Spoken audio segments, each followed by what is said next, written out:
Randomness with Larry Hastings. Larry has been a user of and contributor to Python since the late 90s. He is a Python core developer and is the release manager for Python 3.4 and 3.5. Let's hear it for Larry. Great. Okay, so this is Try a Little Randomness. It's sort of an intro 101 course to random numbers in computer science. So what are random numbers? I expect most of us have a basic idea of what a random number is, but if I was going to be a little bit more precise, I would say a random number is a number produced on request from a specific range, so it's always bounded, and which cannot be predicted in advance.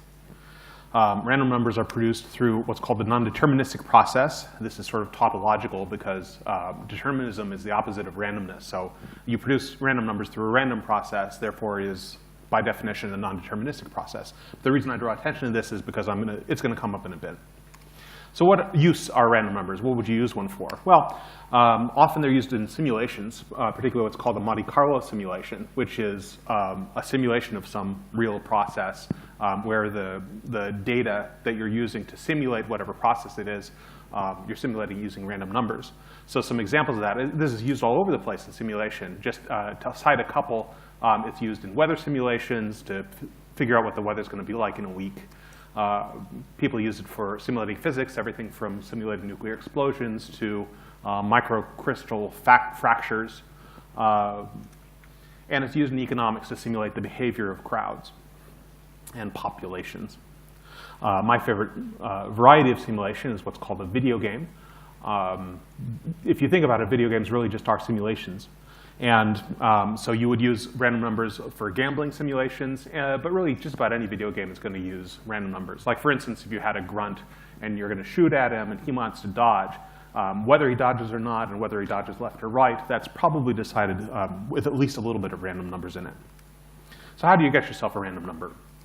Well, the usual way is with an unpredictable physical process. Basically anything you would ever think about betting on. So rolling a die, flipping a coin, spinning a wheel, picking a shuffled card, or betting on a horse. Computers don't use those approaches, though. Instead, they tend to sample some sort of noisy signal. And the noisier, the better. So some examples of ways that people produce random numbers for computers. There's a website called random.org where you can download high-quality, guaranteed random numbers. The way they produce them, they had a radio tuned to atmospheric static, and they're sampling it, turning it into digital data and turning it into a high-quality stream of random numbers. Similarly, there's a website called Hotbits, and he actually has a piece of cesium-137, and he's got that hooked up to a little Geiger counter, and he's those ticks that are coming in, he's turning those into random numbers. Back in the 90s, there were some clever guys at SGI. They created something called LavaRand, where they had a webcam pointed at a whole bunch of lava lamps, and they would use that to generate random numbers. And finally, modern CPUs actually will occasionally have an instruction that specially generates random numbers. On Intel Ivy Bridge and above, there's one called RDRAND. I think the way this works is they have a deliberately flaky transistor on the CPU, and they sort of look at it and see what number it's giving off right now. Modern operating systems also have a facility for producing random numbers. They call this an entropy pool, or at least that's what it's called under Linux. I don't know if other operating systems have other names. But the basic idea here is that the operating system is monitoring things that have some noise associated with them, some external process. Like, for instance, when did the last network packet show up? And if you look at it with very fine-grained resolution for the time, you can get some nice random data out of that, particularly if you look at the very tail end of the data, so the microseconds rather than the seconds. Similarly, when the user last pressed keys or released keys, or if they move the mouse and how far they moved it and what direction they moved it and when they moved it. And then, of course, if you've got RDRAND, you're going to use that as well. So what the entropy pool does, you take all this stuff, you kind of mush it together, you combine it together with a whole bunch of crazy math, and you get a nice stream of random number out the back. Now, that's the end of my talk about random numbers, because most of the time when computer scientists talk about random numbers, they don't actually mean random numbers. They mean what are called pseudorandom numbers. Pseudorandom numbers are very similar to random numbers, but they are not technically random numbers. But pseudorandom numbers are in fact so common in computer science that most of the time, whenever somebody is talking about random numbers, they actually mean pseudorandom numbers, and they just didn't bother saying the pseudo in front. I'm going to try and be very consistent for the rest of the talk. I'll try to always say pseudorandom number. But if I say a random number and you're not sure, you're probably safe to assume that I actually meant pseudorandom number. So what are pseudorandom numbers? Well, they're very similar to random numbers. They are a number produced on request from a specific range, which mostly probably can't be predicted in advance. But, and here is the big difference, they are produced through a deterministic, non-random process, a completely repeatable process. Why would you use a pseudorandom number when you might be able to use real random numbers? Well, actually, that's the problem. Pseudorandom numbers, you can produce as many as you want. You've got some state, and then you have an algorithm that you run, and it produces a random number for you. And you can keep doing that as long as you want in random numbers. Real random numbers may be constrained by some sort of data rate, like the Geiger counter is only going to produce so many ticks per second. And if you need a lot more random numbers than that, you may just run out. You may be sitting around waiting for more random numbers to show up. So pseudorandom numbers, you can have as many as you want. The other thing about pseudorandom numbers is that they are reproducible. So this is kind of a nice quality in a lot of ways. Like if you have a simulation where you're blooming some algae or something like that, and you say, well, what would it be like if we change this a little bit, we change this here, and we change that there, and you rerun the simulation, but you use the same stream of random numbers, you can be sure that the only thing that's really changing are the variables, whereas if you were using a stream of random numbers, the numbers would be very different, and who knows, that could affect the quality of your simulation. So how do you get yourself a pseudorandom number? You use some math, some very, very complicated math. Generally, the more complicated, the better. And this is here where we hit our first quote. I have two quotes thrown in the talk. There's a famous quote from John von Neumann. He was using pseudorandom numbers for a simulation for artillery, I think. And he said, anyone who considers arithmetical methods of producing random digits is, of course, in a state of sin. Now he was talking about the differentiation between random and pseudorandom. I think they just didn't use the term pseudorandom back then, but now we do. So there are two main concepts associated with a pseudorandom number generator, or PRNG. A PRNG always has something they call the seed, and this is really just all of the internal state of the pseudorandom number generator. So one important concept to keep in mind is that it's an entirely predictable process. If you have a particular state and you run the process on it, you're going to produce the same output. Even if you reset it back to that state again later, you're going to get the same output again. And that's going to come up a lot. The other thing about the other concept to keep in mind with a pseudorandom number generator is what's called the period. Something to keep in mind is that pseudorandom number generators will repeat. It's not a question of if they repeat, it's a question of when they will repeat, because they're always going to loop back around. Let's say, so the reason for this is it's really an application of the pigeonhole principle. If you think about it, let's say that we have a pseudorandom number generator, and its seed, its state, is a 32-bit number. Well, a 32-bit number has a maximum number of 4.6 billion possible values. So if that represents, each of those states represents a state of the pseudorandom number generator, if you run it 4.7 billion times, you're going to have, at some point, you're going to have a duplicate state where you hit that one before. And if you hit that one before, then you're going to produce the same output, and you produce the same output here. I've got a whole illustration for it. So let's say this is our state. This is S. This is the current state of the pseudorandom number generator. And we operate on it, and boom, we produce two things. We produce the number, n, and we produce a new state, S prime. And if you do that again, you're going to get another state and another random number, and you keep doing it and doing it and doing it and doing it.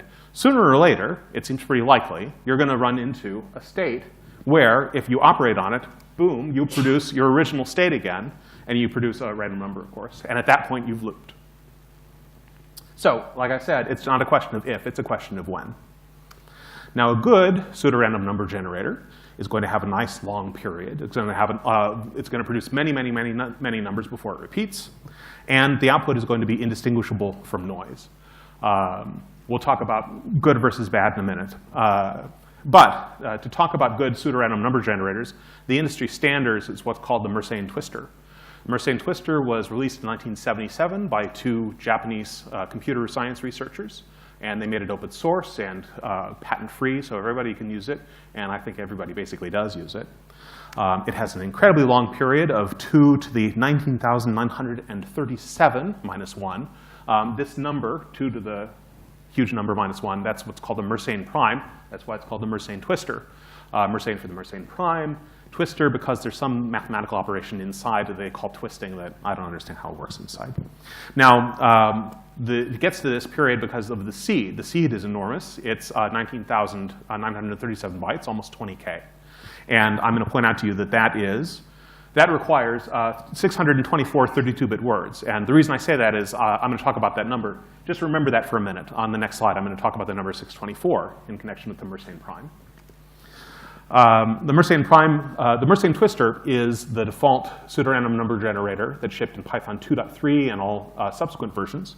So if you use Python, you use the random module, and again, that's not the pseudorandom module, it's the random module. You are using the Mersenne twister. But this is hardly unique to Python. It's used as the default random number generator, pseudorandom number generator in a bunch of languages and in a bunch of mathematical packages and, in fact, in a whole bunch of mathematical libraries that are all open source. So it's essentially the industry standard PRNG these days. Now, there's something that's even better than the Mersenne twister. There's another class above and beyond the normal PRNG that's called the cryptographically secure PRNG, or CSPRNG, because otherwise I'm going to stumble over myself saying it. A cryptographically secure PRNG is suitable for use with cryptography, where you need random numbers at times, like you're going to generate a one-time pad or a public and private key pair. You want those to be random numbers, but you don't want anybody to be able to guess what they were. So you want something that is secure against attack. This is kind of an area of research, and it's not really well established, but as I understand it, there are two basic rules that people use to decide whether something is a cryptographically secure PRNG or not. The first is what's called the next bit test, where you can have as much output as you want out of the PRNG. And the next bit test says you should not be able to predict the next bit generated by the PRNG with anything more than 50% accuracy. And this is where the Mersenne twister fails. It's not CSPRNG safe, because if you observe 624 subsequent outputs of the Mersenne twister, you can reconstruct the internal state, and that allows you to predict all of the numbers going on henceforth. So the Mersenne twister is not CSPRNG. Similarly, the other test is what's called the state compromise extension. Your CSPRNG must not have a state compromise extension.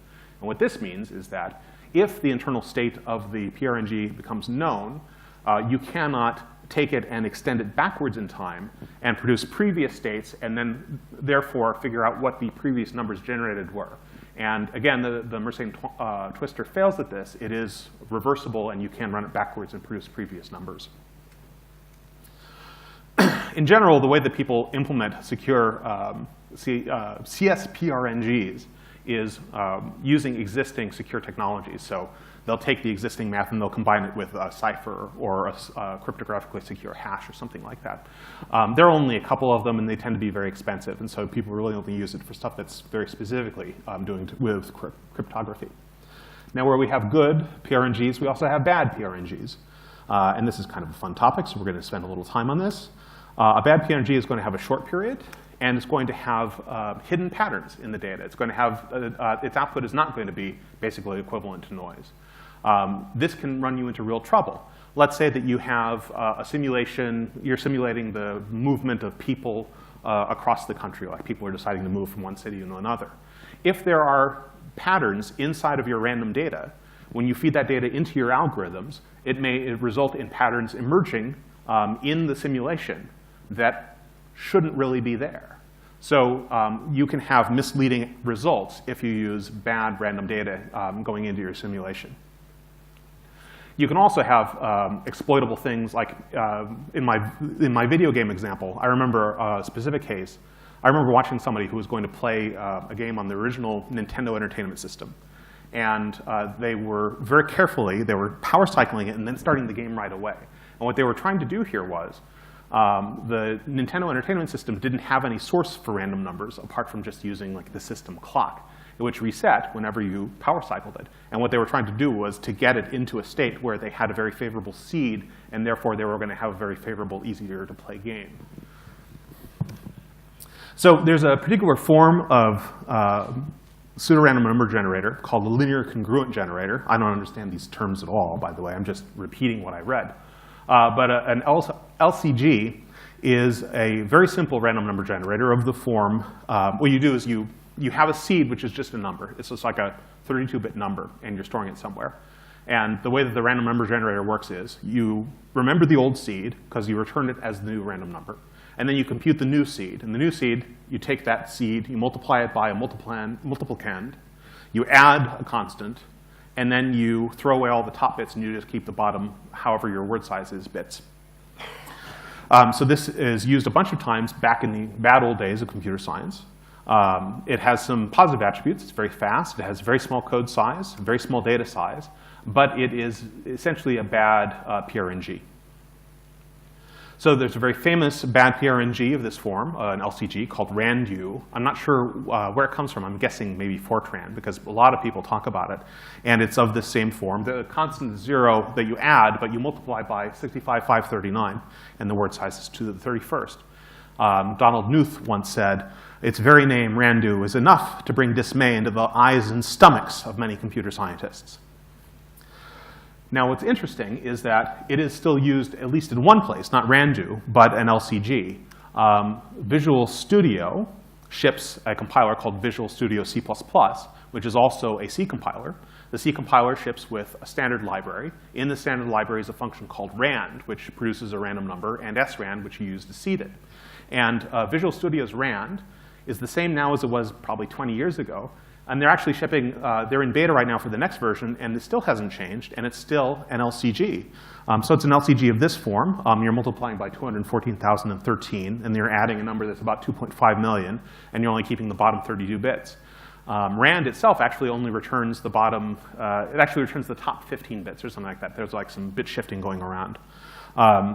Just to show you what it looks like, this isn't the copyrighted version out of their library. I re-implemented it. But this is equivalent to Visual Studio's RAND. I translated it into Python for you, just in case that makes it any easier. But it's really a very simple implementation. And this is basically terrible. It's kind of shocking that they're still shipping it in 2014 or even 2015 is their plan. It's not clear why. The two theories I've heard are that A, they keep it for backwards compatibility, but everybody knows that it's a bad idea and nobody should use it. And B, Visual Studio's C compiler really isn't getting a lot of love these days. Microsoft is more interested in C++ and C#. But to give you an idea of how bad it is, I went to the trouble of graphing this stuff. So what I did is I took a big white texture, a big white image. It's 256 by 256. And I took a whole bunch of random or pseudorandom data, and I plotted it. I basically iterated across in X, and then I would take the bottom 8 bits of the number and just make it a little darker. So I'm going over darkening everything. I did that with genuinely random data. I downloaded it off of random.org, and it looks like this. Now, you might have expected this to be a sort of uniform gray field, but that's not what you get. Random numbers distribute, there's something called the Poisson distribution. And again, I don't understand the math really, but what Poisson distribution suggests to you is that random numbers tend to clump together. So you don't get something totally uniform. Instead, you get a grouping over here and maybe a bigger grouping here, and then there's a gap over here. And that's just because randomly it's not going to be uniform. It's going to be randomly more and less over here. What I say is that this more or less looks like static, like if you had a TV tuned to no station at all. And so this is genuinely what we should expect, and this is what we get with genuinely random data. I did the same thing with the Mersenne twister, and we get something that looks about the same. It looks like static. But if you do that with the Visual Studio RAND, then you get something that has some patterns seeming to emerge. There's these streaks, these vertical streaks. There's one about 1/3 of the way, and there's another one about 2/3 of the way. And what this is telling us is that on that iteration through the data, there are areas where you're never going to have a hit. You're always going to hit these black spots, and you're never going to get a number on that iteration in those white spots.